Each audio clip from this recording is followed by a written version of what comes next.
สาเอาปีน้องในโขงเขตห้องดีมาห่วมกันดีมาในงานจูคนจูจะขอจากใครบรรยายใครก้อยโอดฟังดูก่อนตึกเป็นประวัติการ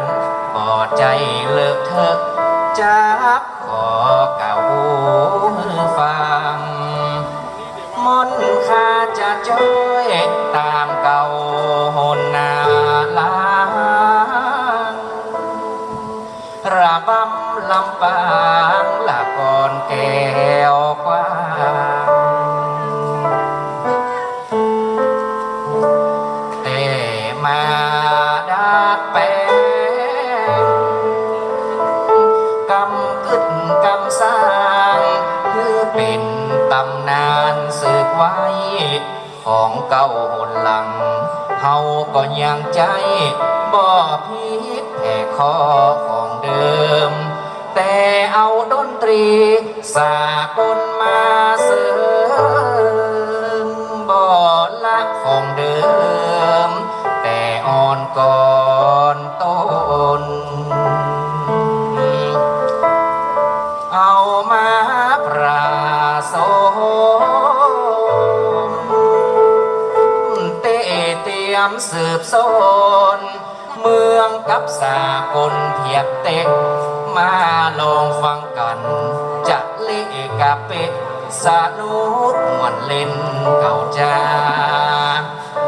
ลองฟังกันเตอะเป็นอย่างได้หาดนตรีล้านนาตีเข้าสวาสิงกีตาร์กององค์ลวดลงกองที่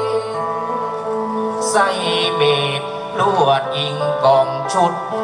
เปียโนมาเสริมต่อเติมเยี่ยมยุดขุดเพลงเก่าเกือบรรเลงเก้าหาเพลงมวยตีตาตงเตงเอามาเป็นเพลงประสมกันเข้าเพลงมอนลำปางม่วนดังบ่อเศร้ามอนโยนของเฮาม่วนลำเพลงภาษาไว้ตกสิ่งแถมซ้ำเกยแห่เขาวัดอารามจะเอา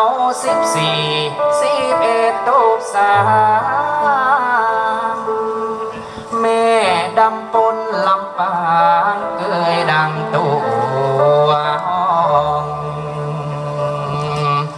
หลอนพิพาทนายไปบ่ถูกต้อง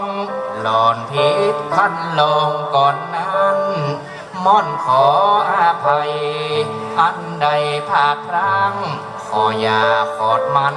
เตอเวนเป็นอย่างใดนั้นพิษเกณฑ์ถูกเกณฑ์ขอเชิญฟังเพลงรับฟังกันได้รับฟังกันได้